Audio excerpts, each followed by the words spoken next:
is an ownership interest. If I buy this property and there's an easement that comes with it, I own the easement.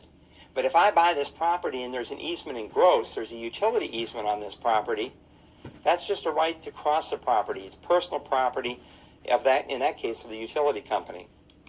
Now, for example, here's an easement in gross that runs right down the center of this diagram here. You see the light poles here.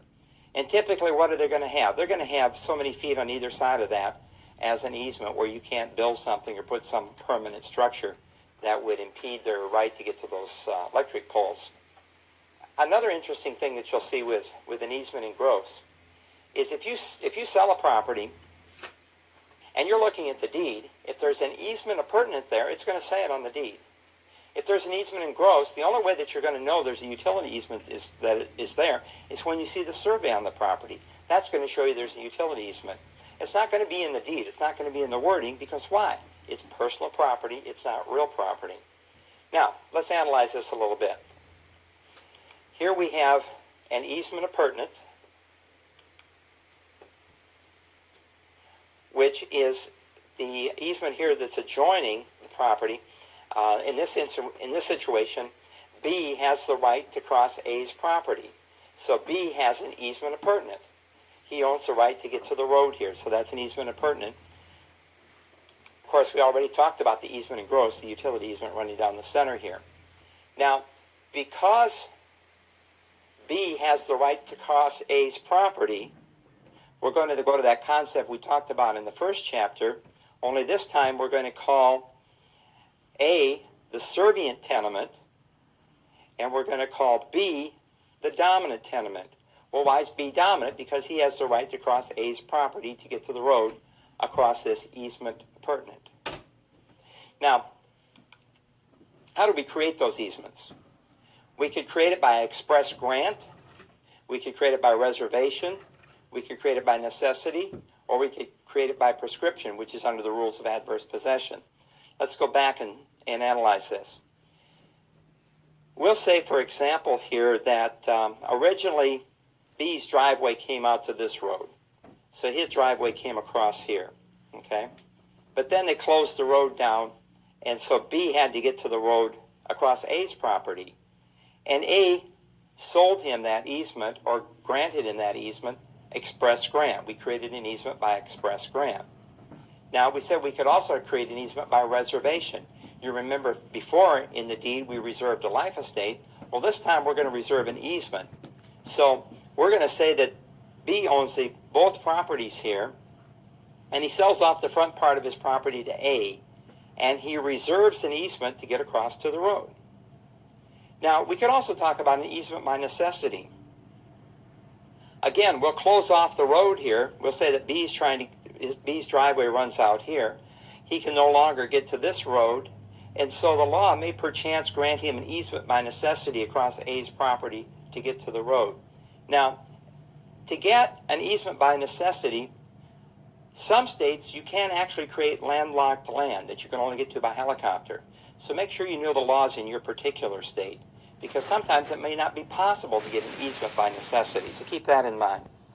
And then finally, we talked about an easement by prescription, or that falls under the adverse possession laws. So let's say this. Let's say that this is a lake back here. It kind of looks like a lake to me. And this road goes back to the lake. Okay? And people have been going down that road to go fishing at that lake for years and years and years. In order to acquire an easement by adverse possession or under prescription, the use has to be notorious, means everybody knows about it, has to be hostile, means that it's without permission, and has to be continuous for whatever the statutory period is. So notorious, hostile, and continuous. So if people have been walking down this road to the lake for a certain number of years, and it depends on your particular state how many years that is, they could actually acquire an easement by prescription. They could acquire the right to use the lake or right to use the road to get to that lake. Now, when you terminate easements, we could terminate them by failure of purpose. And maybe in this case, the lake dries up. Or maybe in the case where B was trying to get to the road changed, and so he couldn't get to the road that way anymore because the road moved. Failure of purpose. Abandonment. People quit going to the lake. They quit using that particular road to get back there. Or merger. If we take A and B property there and we make it into one property, we of course eliminate the easement. And finally, an express release. Maybe B decides to come out to the lake road, and he releases that easement back to A to get to the main road. Depends. The mnemonic hook there is going to be FAME.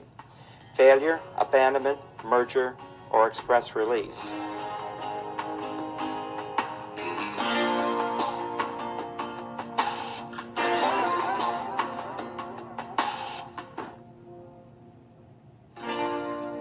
Now, there's another type of easement that your text talks about there, and that's a license.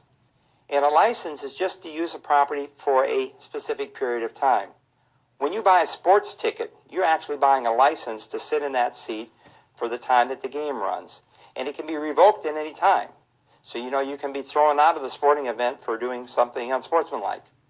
And that's what we're talking about when we talk about a license. Now, let's talk about encroachments. An improvement on an adjoining property that crosses the property line. This is your neighbor's stuff, building, etc., getting on your property. For example, here in the picture, notice that the fence here encroaches on the neighbor's lot. Very typical in those states or communities where you have fences when they don't get the fence on the line. Depends on your particular state, but most of the time that's not a big deal. If the fence is way off the line, then it could be a problem. But most of the time, that's not a huge problem. Notice that the tree limbs here encroach on the airspace, and then the roots encroach underground. Well, are tree roots a problem? They are in some of the states because they will create foundation problems. So that's an encroachment, obviously, you might not want. Notice that the patio extends onto the neighbor's property here. When they built the patio, they didn't measure correctly, so the patio is an encroachment. You've got the shrubs here beginning to encroach on this vacant lot. And then finally, you've got this portable garden shed encroaching on the lot also. Some years past, I sold a house where the shed was over on the neighbor's property. And the neighbor wasn't concerned about it, and the person that bought the house wasn't concerned, so everything worked out. The title company they insured the property, but they kind of wrote what we say, they wrote around the shed. In other words, they insured the property with the exception of the shed. So it may get torn down at some time when somebody puts the fence in the right place.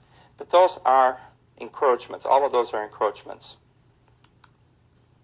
Now, how do we acquire title to real property? We can acquire it by will, or we can acquire it by descent. Or you say, Tom, what's descent? Descent means that if you die without a will, we'll look at that here in a moment. Natural forces, adverse possession, or by transfer of deed. Let's look at some of these. If you acquire a property by will, and I put this chart up here, it's a good way to contrast the dying with a will and dying without a will. And I think this will help you make sense of this. If you die testate, you die with a will. Well, typically states will recognize two types of wills. They're going to recognize a formal will, and they might also call that a witnessed will. And it depends on your state how many witnesses you have to have. And then some states will also recognize a holographic will.